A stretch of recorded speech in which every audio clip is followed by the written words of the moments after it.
खबरों का सारथी।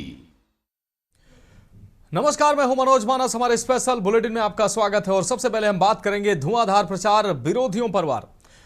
यूपी के मुख्यमंत्री योगी आदित्यनाथ की बिहार में 3 धुआंधार रैलियां हुई। आपको बता दें कि योगी आदित्यनाथ ने सिवान के बाद वैशाली और भोजपुर में भी चुनावी जनसभाओं को संबोधित किया। सीएम योगी ने कहा कि कांग्रेस और आरजेडी ने बिहार में मां सीता जी मंदिर का भी विरोध किया है। बिहार में परिवारवाद हावी है। माफिया राज को बिहार में नहीं आने देना है। यूपी में हमने माफिया को रौंद डाला है, माफियाओं को जहन्नुम में पहुंचाया है। ये लोग पशुओं का चारा हजम कर गए। आरजेडी के समय बिहार में अराजकता थी, एक खानदानी माफिया कब्जा चाहता था। योगी ने कहा, हमारी सीता मैया की धरती से जुड़े बिहार में फिर से कोई मारीच और सुबाहु सिर ना उठा सके, ये हमें ध्यान में रखना है। ये बिहार की अस्मिता की लड़ाई है। तो मुख्यमंत्री योगी आदित्यनाथ बिहार चुनाव में लगातार प्रचार प्रसार कर रहे हैं। उनकी लोकप्रियता का आलम यह है कि हर जो प्रत्याशी चाहता है कि उनके विधानसभा क्षेत्र में मुख्यमंत्री योगी आदित्यनाथ की एक सभा हो जाए। तो एनडीए के प्रत्याशी हों, भारतीय जनता पार्टी के प्रत्याशी हों, एनडीए के सहयोगी दल में जो भी प्रत्याशी हैं, वो सभी चाहते हैं कि मुख्यमंत्री योगी आदित्यनाथ की एक सभा हो जाए, जिससे उनको कहीं ना कहीं लाभ हो जाए। और मुख्यमंत्री योगी आदित्यनाथ को इसी को देखते हुए तमाम जो है सभाएं जो है इस बिहार चुनाव में उनकी आयोजित कराने की तैयारी पार्टी ने की है। और आज बिहार में 3 जनसभाओं को संबोधित किया है मुख्यमंत्री योगी आदित्यनाथ ने। ये इंडी गठबंधन जो आज यहां पर कम्युनिस्ट के नाम पर, एमआलए के नाम पर या आरजेडी और कांग्रेस के नाम पर आया है, बहनों और भाइयों, ये इसलिए आया है जिससे गरीबों के राशन पर डकैती डाल सके।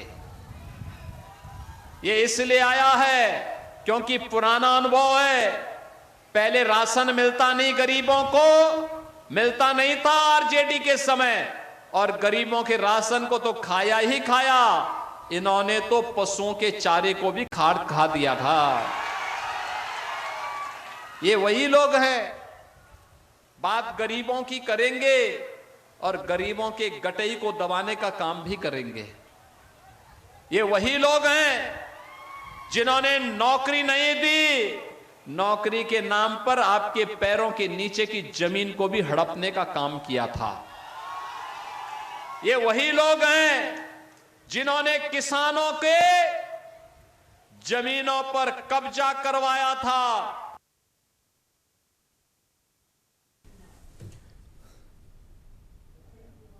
सचिन कुमार हमारे संवाददाता ज्यादा जानकारी के लिए हमारे साथ जुड़ गए हैं। सचिन, आप बिहार में मुख्यमंत्री योगी आदित्यनाथ की ताबड़तोड़ जनसभाएं हैं और इन जनसभाओं का जो प्रत्याशी है वो कहीं ना कहीं मुख्यमंत्री की जनसभा चाहते भी हैं, और ऐसे में ताबड़तोड़ जनसभाएं मुख्यमंत्री योगी आदित्यनाथ कर रहे हैं। बीजेपी और एनडीए प्रत्याशियों के पक्ष में माहौल भी बना रहे हैं और उनकी लोकप्रियता का आलम यह है कि उनकी सभाओं में बड़ी संख्या में भीड़ भी एकजुट हो रही है। सचिन, देखिए बिहार के चुनाव विधानसभा आ रहा है और बीजेपी योगी आदित्यनाथ को एक स्टार प्रचारक के रूप में बिहार में दर्शा रही है। और जहां बीजेपी पहुंच रहे हैं वहाँ काफी बड़ी सभा संख्या में वहाँ समारोह उपस्थित हो रहे हैं। बात करें तो वो बिहार के जिले की सरकार आती है तो उसी तरह से अपराधियों का सफाया किया जाएगा जिस तरीके से भी किया जा रहा है। उन्होंने कई बातों को दबाया, जंगल राज की चर्चा की उन्होंने कि बिहार अब किसी की कीमत से जंगल राज नहीं चाहता है।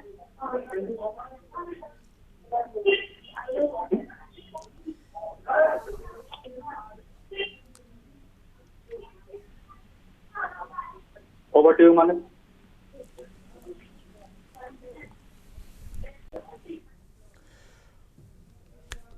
तो सचिन, आपकी आवाज ठीक तरीके से दर्शकों को नहीं मिल पा रही है, कुछ नेटवर्क की समस्या है। फिलहाल आपका बहुत शुक्रिया। तो बिहार में गरजे सीएम योगी लगातार इंडी गठबंधन के जो प्रत्याशी हैं उन पर निशाना साधते नजर आए और जंगल राज की याद दिलाई। साथ ही सीता मैया की धरती पर उन्होंने कहा कि कोई भी मारीच और सुबाहु फिर से जन्म ना ले। और अब हम बात करेंगे कड़ा बयान, आरएसएस पर कसे कमान। कांग्रेस अध्यक्ष मल्लिकार्जुन खड़गे ने शुक्रवार को कहा कि उनकी व्यक्तिगत राय में राष्ट्रीय स्वयंसेवक संघ पर प्रतिबंध लगाया जाना चाहिए, क्योंकि देश में ज्यादातर कानून व्यवस्था की समस्याएं भारतीय जनता पार्टी और आरएसएस की वजह से पैदा हो रही हैं। खड़गे ने सरदार वल्लभ भाई पटेल की जयंती पर प्रधानमंत्री नरेंद्र मोदी की ओर से कांग्रेस पर किए गए हमलों पर पलटवार किया। उन्होंने सरदार पटेल के उस बयान पर भी हमला किया जिसमें उन्होंने महात्मा गांधी की हत्या के बाद आरएसएस की आलोचना की थी। आरएसएस पर प्रतिबंध लगाने के सवाल पर खड़गे ने कहा, यह मेरी निजी राय है, इसे किया जाना चाहिए। उन्होंने कहा कि आज देश लौह पुरुष सरदार वल्लभ भाई पटेल की जयंती और पूर्व प्रधानमंत्री इंदिरा गांधी की पुण्यतिथि मना रहा है। ये दोनों महान नेता, एक आयरन मैन और एक आयरन लेडी, देश की एकता बनाए रखने में बड़ा योगदान देने वाले थे। तो एक बार फिर से मल्लिकार्जुन खड़गे ने आरएसएस पर निशाना साधा है। उन्होंने कहा कि इस पर बैन लगना चाहिए। हालांकि उन्होंने कहा ये मेरी निजी राय है। तो आरएसएस को लेकर कहीं ना कहीं कांग्रेस में समय समय पर ऐसे बयान आते रहते हैं और कहीं ना कहीं आरएसएस से जिस तरीके से संगठन भारतीय जनता पार्टी को एक संगठन का बैकअप आरएसएस देता है, ऐसे में कहीं ना कहीं कांग्रेस को आरएसएस से जरूर चुनौती महसूस होती है। मेरा वैयक्तिक विचार है और मैं खुल के बोलूँगा, लगाना चाहिए, क्योंकि ये वल्लभ भाई पटेल जो चीज़ें हमारे सामने रखी है, अगर उसको मर्यादा प्रधानमंत्री देते हैं, शाह देते हैं, तो इसको होना चाहिए। क्योंकि आज देश में जो कुछ गड़बड़ियाँ हो रही है और देश में जो कुछ लॉ एंड ऑर्डर का प्रॉब्लम भी क्रिएट हो रहा है, ये सब बीजेपी और आरएसएस की वजह से। और आरएसएस के बारे में अगर हम कुछ कहें तो लोग डायरेक्टली हम पे टीका करते हैं।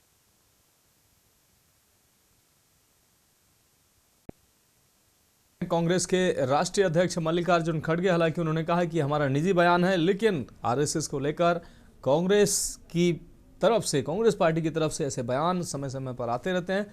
कहीं ना कहीं आरएसएस को कांग्रेस अपने लिए चुनौती मानती है और ऐसे में आरएसएस पर समय समय पर, बीजेपी के अलावा आरएसएस पर भी समय समय पर निशाना कांग्रेस की तरफ से साधा जाता रहा है।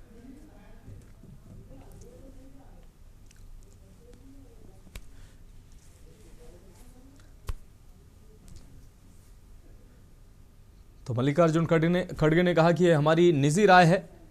आरएसएस और बीजेपी को कानून व्यवस्था के लिए खतरा बताया।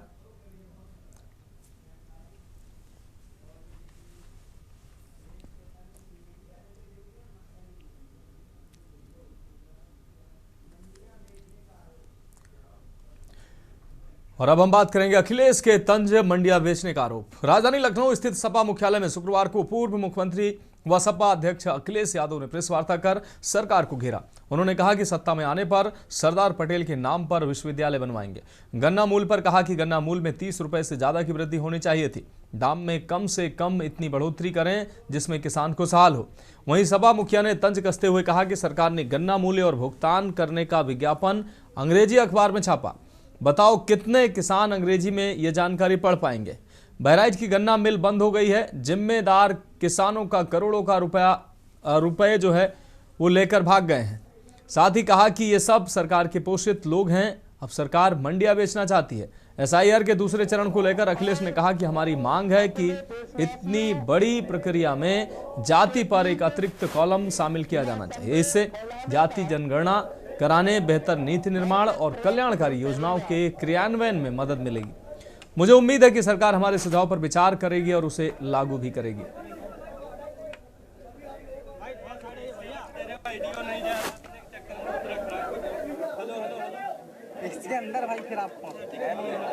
मंडियों के बेचने का आरोप भी अखिलेश यादव ने लगाया। सरकार पर मंडी बेचने का आरोप लगाया।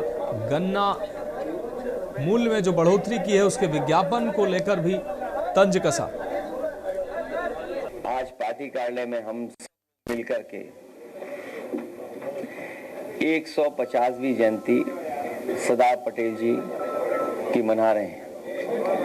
लौह पुरुष, भारत रत्न और देश को एक बहुत फर्म नेता और एक स्ट्रॉन्ग लीडर, जिन्होंने भारत को एक करने के लिए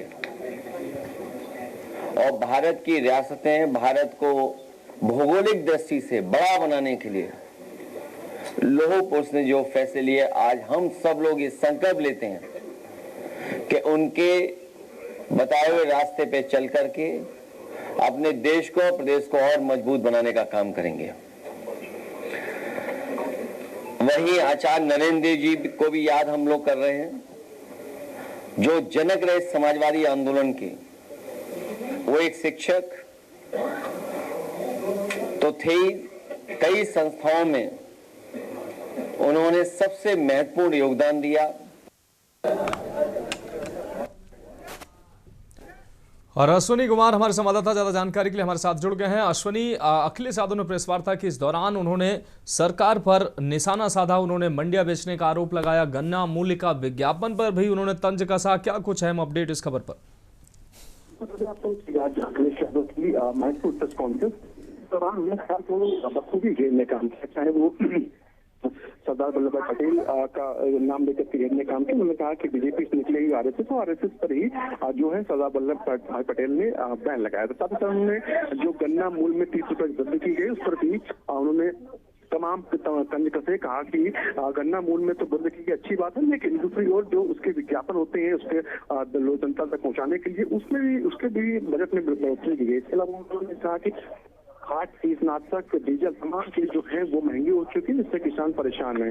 बधाई चीनी मिल को लेकर कहा कि 100 करोड़ रुपए किसानों को लेकर भाग गई। इसके अलावा तमाम मुद्दों पर पीए का जो मुद्दा था उसको उठाया, चुनाव में प्रचार करने की बात कही। साथ ही साथ तमाम अन्य मुद्दे, चाहे वो बनारस को क्योंकि बनाने का जो वादा था उस पर भी तंज कर। निश्चित तौर पर कहीं ना कहीं 2027 को लेकर अखिलेश यादव अभी से एक्टिव हो चुके और लगातार जब भी प्रेस कॉन्फ्रेंस करते हैं या फिर कोई भी उनका बयान आता है तो उसमें सरकार को हर हाल में घेरने का काम करते हैं। जी हाँ बिल्कुल अश्विनी, इस तमाम जानकारी के लिए आपका बहुत बहुत शुक्रिया। तो सरकार पर मंडियां बेचने का आरोप अखिलेश यादव ने लगाया, सरकार पर अन्य तंज भी कसे उन्होंने कहा कि विज्ञापन अंग्रेजी अखबार में सरकार छपवाती है, तो सरकार पर जमकर तंज कसते नजर आए अखिलेश यादव। प्रेस वार्ता में अखिलेश यादव ने सरकार पर हमला बोला, गन्ना मूल्य को बढ़ोतरी को नाकाफी बताया। उन्होंने कहा कि कम से कम इतनी मूल्य वृद्धि होनी चाहिए ताकि किसान खुशहाल हो सके, और विज्ञापन को लेकर भी अखिलेश यादव ने तंज कसा।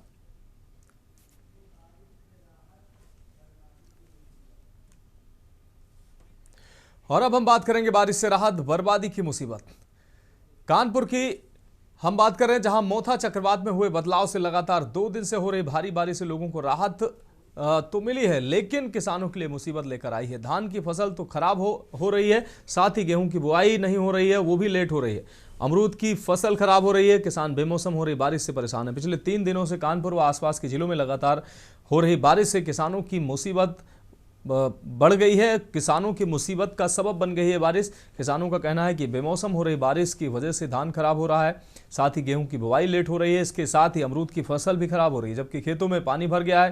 किसान परेशान है। किसानों ने बताया कि यही हाल रहा तो महंगाई और भी ज्यादा देखने को मिलेगी। तो मोथा चक्रवात का असर जो है वो उत्तर प्रदेश के साथ तमाम प्रदेशों में देखने को मिल रहा है। ऐसे में फल सब्जियां भी कहीं ना कहीं किसानों के प्रभावित हुए हैं। किसानों की जो धान की फसल है उसमें काफ़ी नुकसान हुआ है। गेहूं की बुआई का जो समय है वो गेहूं की बुआई लेट हो रही है, सरसों की बुआई भी लेट हो रही है। हम लोगों को यही है कि धान जो नए निकल रहे हैं वो भी खराब हो रहे हैं सब, और जो गेहूं बोने का समय है वो भी खराब हो रहा है, तो बो नहीं पा रहे आप? नहीं। ये कितना नुकसान हो जाएगा बारिश अगर ऐसे ये बारिश नहीं होगी तो गेहूं आदमी बह नहीं पाएंगे। खेतों में पानी भर गया होगा तो यहाँ पे अमरूद तोड़ने की हाँ भाई, ये सब भरा है पानी, वो देखो अमरूद की फसल खराब, अमरूद भी नहीं, ऐसे में फूल उल आते सब गिर जाते। वही ऐसे मौसम में बारिश हो रही है, बिन फर्जी में बारिश हो रही है, ये बारिश रुकवा दीजिए। और इसमें नुकसान पे नुकसान हो रहा है और नुकसान से कोई कारोबार नहीं हो पा रहा है। किसानों का इस तरह से नुकसान होगा तो किसान कुछ नहीं कर पाएंगे। मोथा चक्रवात की वजह से जहां मौसम एक खुशनुमा हुआ है, वहीं ये मौसम किसानों के लिए एक सरदर्द बन चुका है। मैं खड़ा हूं कानपुर के एक खेत में, आपको दिखा दूं, ये कानपुर का एक खेत है। मौसम की खराबी की वजह से जो किसान है कहीं ना कहीं काफी परेशान है। इस खेतों में कहीं ना कहीं मौसम की बारिश की वजह से पानी भर गया है। जो यहाँ पे अमरूद के जो पेड़ हैं, उन पेड़ों में भी वो पेड़ कहीं ना कहीं पानी की वजह से खराब हो रहे हैं। और वही जो किसान है, गेहूं की कटाई होनी है, गेहूं की बुआई होनी है, गेहूं की कहीं ना कहीं बुआई नहीं कर पा रहे हैं। और कहीं ना कहीं जो इस समय जो धान किसानों ने बोई थी, वो कहीं ना कहीं जो धान है वो भी खराब हो रही है। और जो मैं आपको दिखा दूं, ये खेत है, खेत में जो ये जो मट्टी है, कहीं ना कहीं बारिश की वजह से पूरी मट्टी फूल गई है। और जो अमरूद के जो बाग है यहाँ पे लगे हुए हैं, अमरूद के पेड़ लगे हैं, वो अमरूद के पेड़ कहीं ना कहीं बारिश की वजह से खराब हो रहे हैं। इसको लेकर किसान काफी हताश है। इससे पहले इसी गांव में पहले गंगा बैराज पहले इसी गांव में पानी भर गया था, और पानी भरने की वजह से काफी किसानों को नुकसान हुआ था। फिर वही आलम है, फिर मौसम की मार किसानों को झेलनी पड़ रही है। कानपुर से के न्यूज से मोहित पांडे, कानपुर। तो बेमौसम बारिश किसानों के लिए मुसीबत लेकर आई है। मोहित पांडे हमारे संवाददाता अधिक जानकारी के लिए हमारे साथ जुड़ गए हैं। मोहित, बेमौसम की बारिश से किसान जो है कहीं ना कहीं परेशान नजर आ रहे हैं, किसानों की फसल को नुकसान हुआ है। हालांकि अब ये बारिश थमी जरूर है, लेकिन किसानों को भारी नुकसान पहुंचा कर गई है ये बारिश। कितना नुकसान किसानों को हुआ इस बारिश से? मनोज जी, आपको बता दूं कि 2 दिन हो रही बारिश के चलते किसान काफी परेशान है। किसानों को काफी दिक्कत का सामना करना पड़ रहा है। वहीं जो इस समय जो धान की जो फसल थी किसानों की पूरी तरह बर्बाद हो चुकी है। वहीं किसानों को गेहूं की बुआई करनी है। बारिश की वजह से के चलते जो किसान है गेहूं की बुआई नहीं कर पा रहे हैं, जिसको देखते हुए काफी निराशा किसानों पर देखती नजर आ रही है। अगर गेहूं की बुआई नहीं कर पाएंगे तो कहीं ना कहीं उनको काफी नुकसान होगा। हाँ बिल्कुल मोहित, इस तमाम जानकारी के लिए आपका बहुत शुक्रिया। तो बेमौसम बारिश किसानों के लिए आफत लेकर आई है और कहीं ना कहीं किसानों को नुकसान हुआ है, चाहे अमरूद किसान हो, फल की किसान हो और धान गेहूं पैदा करने वाले किसान हो। तो फिलहाल हमारे स्पेशल बुलेटिन में वक्त एक ब्रेक का। ब्रेक के बाद हम बात करेंगे सीबीआई को गुमशुदा महंत की जांच। आप देख रहे हैं के न्यूज, खबरों का सारथी है। के न्यूज, खबरों का सारथी। तो ब्रेक के बाद हमारे स्पेशल बुलेटिन में एक बार फिर से आपका स्वागत है। हम बात कर रहे हैं सीबीआई को गुमशुदा महंत की जांच। खबर हरिद्वार से, जहां अखाड़ा परिषद के राष्ट्रीय प्रवक्ता और बड़ा उदासीन अखाड़ा के कोठारी महंत मोहनदास की गुमशुदा की जांच अब सीबीआई करेगी। 16 सितंबर 2017 से लापता कोठारी को लेकर सुखदेव मुनि की याचिका पर हाईकोर्ट ने यह निर्देश जारी किया है। सीबीआई जांच के आदेश के बाद बड़ा उदासीन अखाड़े के संतों में उत्साह है और अब उन्हें उम्मीद जगने लगी है उनकी उम्मीद कि अब मोहनदास जी की गुमशुदगी का मामला खुल जाएगा। दरअसल 16 सितंबर 2017 को महंत अपने एक साथी के साथ हरिद्वार से प्रयागराज के लिए ट्रेन में बैठे थे, जिसमें बताया जा रहा है कि ट्रेन से उन्होंने अपने सहयोगी को खाना लेने के लिए भेजा और उसके बाद से वो लापता हो गए।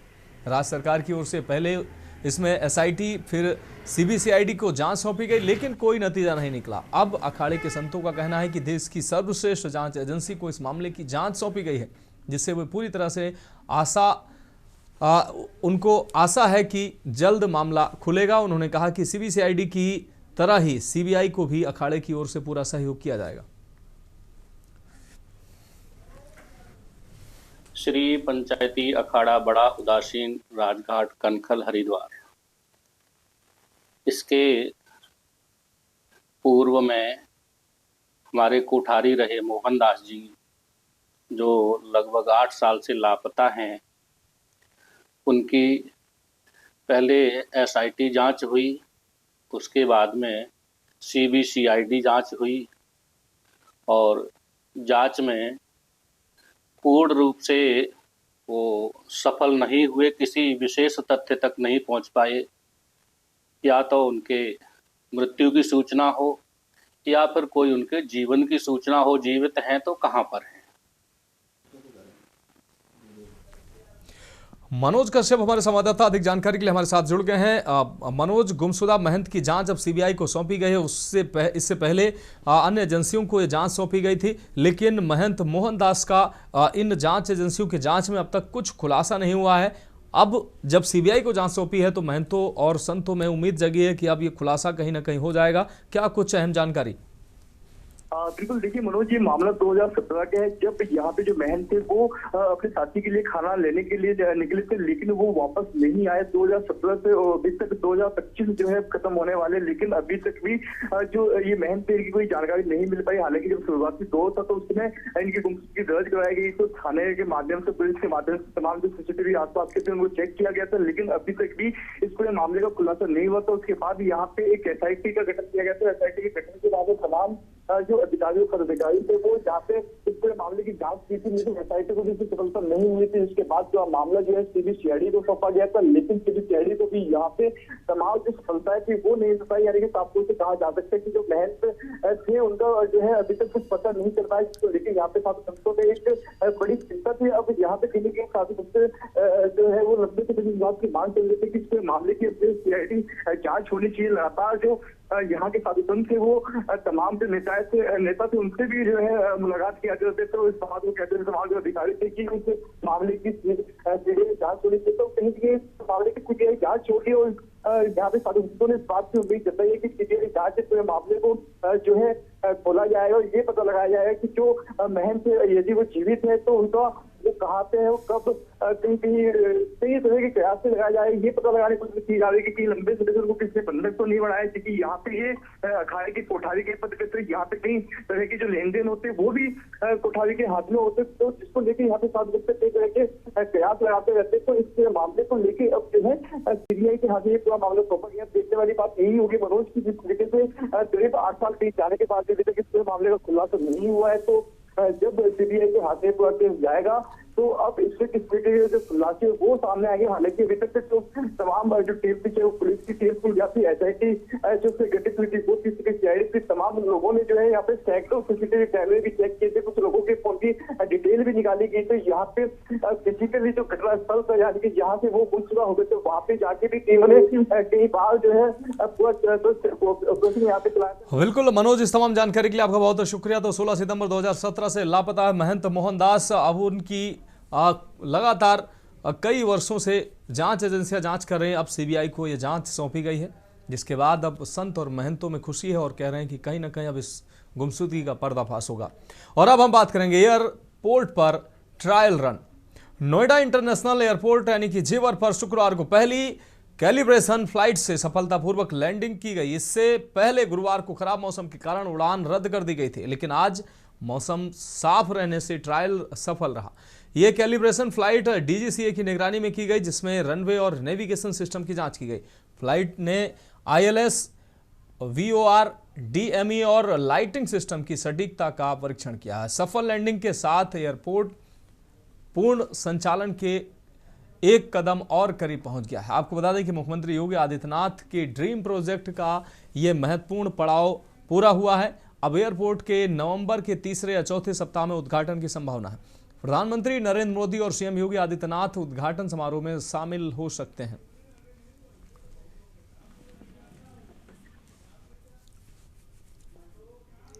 अशोक द्विवेदी अधिक जानकारी के लिए हमारे संवाददाता हमारे साथ जुड़ गए हैं। अशोक, नोएडा का इंटरनेशनल एयरपोर्ट अब ट्रायल रन यहां पर सफल हुआ है, कहीं ना कहीं अब उम्मीद जग रही है कि जल्द ही अब इस एयरपोर्ट का उद्घाटन होगा और यहां से यात्री सेवाएं, मालवाहक सेवाएं शुरू हो सकेंगी। अशोक।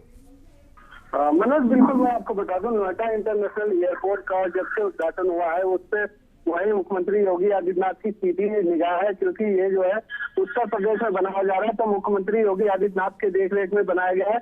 वही मैं आपको बता दूं, इसको मुख्यमंत्री टाइम पे आकर के जायजा लेकर है। अभी कुछ टाइम पहले मुख्यमंत्री योगी आदित्यनाथ आए थे और यहाँ पे जायजा लिए थे। वही मैं आपको बता दूं, इसका जल्द से जल्द जो है इसका उद्घाटन प्रधानमंत्री नरेंद्र मोदी करेंगे।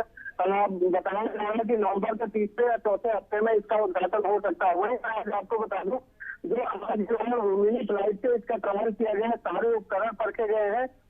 DICA के एयरडोम लाइसेंस को लेने से पहले ये जो है मिनी फ्लाइट से इसका जो है आज इसका ट्रायल किया गया है, जिसको लेकर के ये बताया जा रहा है कि जल्द से जल्द नोएडा इंटरनेशनल एयरपोर्ट जो है उसका उद्घाटन हो जाएगा और यहाँ माल वाहक जो है फ्लाइट उतरना स्टार्ट हो जाएगी। मनोज, बिल्कुल अशोक, इस तमाम जानकारी के लिए आपका बहुत शुक्रिया। तो नोएडा इंटरनेशनल एयरपोर्ट पर ट्रायल रन सफल हुआ है और ये महत्वाकांक्षी परियोजना कहीं ना कहीं मुख्यमंत्री योगी आदित्यनाथ की है। ये मिनी फ्लाइट से एयरपोर्ट पर लगे उपकरण को जांचा परखा गया है और कहीं ना कहीं ये ट्रायल रन पूरी तरीके से सफल रहा है।